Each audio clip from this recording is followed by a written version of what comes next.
This is the story about Charlotte. She is about to graduate high school and is in between two colleges, UMass Amherst and UConn.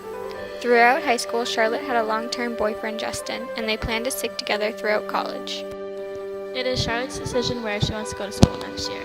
This shows that there is some degree of free will or existentialism in her life. Even though she might not realize it at the time, fate will bring her back to her husband no matter which path she chooses.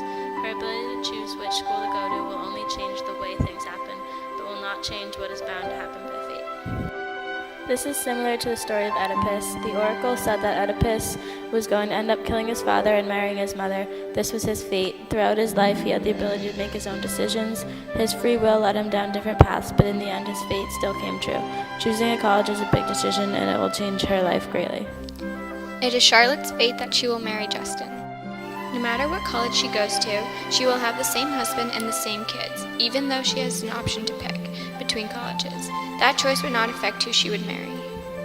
Going back to the story about Oedipus, even though King Laius and Queen Jocasta sent away their son to not fulfill the fate that Oedipus would kill his father and marry his mother, it still came true. No matter where Charlotte goes to college, her fate is that she will marry Justin.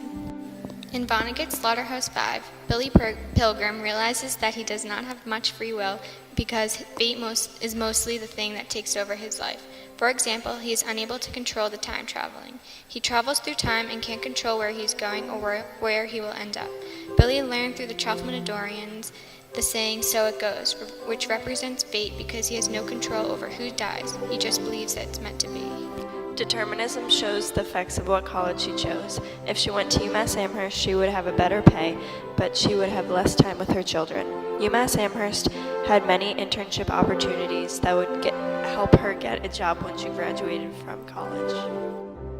On the other hand, if she chose UConn, she would have been paid less due to not as many internship opportunities that were given while she was at UConn than UMass Amherst, but would have a lot more time to spend with her children.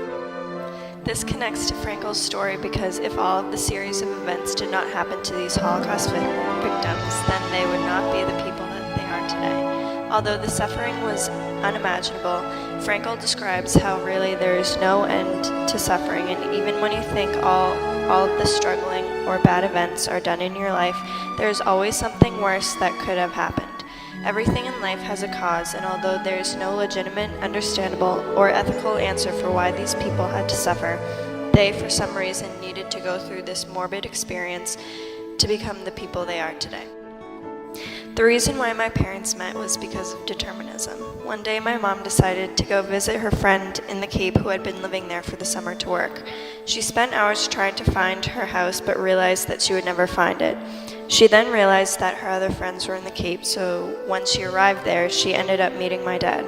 If she had never gotten lost, she would have never met my dad. This shows determinism because the cause is getting lost and the effect is meeting my dad.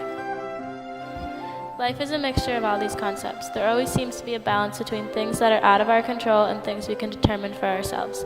The major events in our lives are determined by fate. However, we have control over the smaller details. We make day-to-day decisions that change the course of our lives. These decisions that we make have consequences. The combination of our free will and the effects of our free will, determinism, make us who we are. They may take us down some long, winding paths, but they will inevitably lead us to our fate.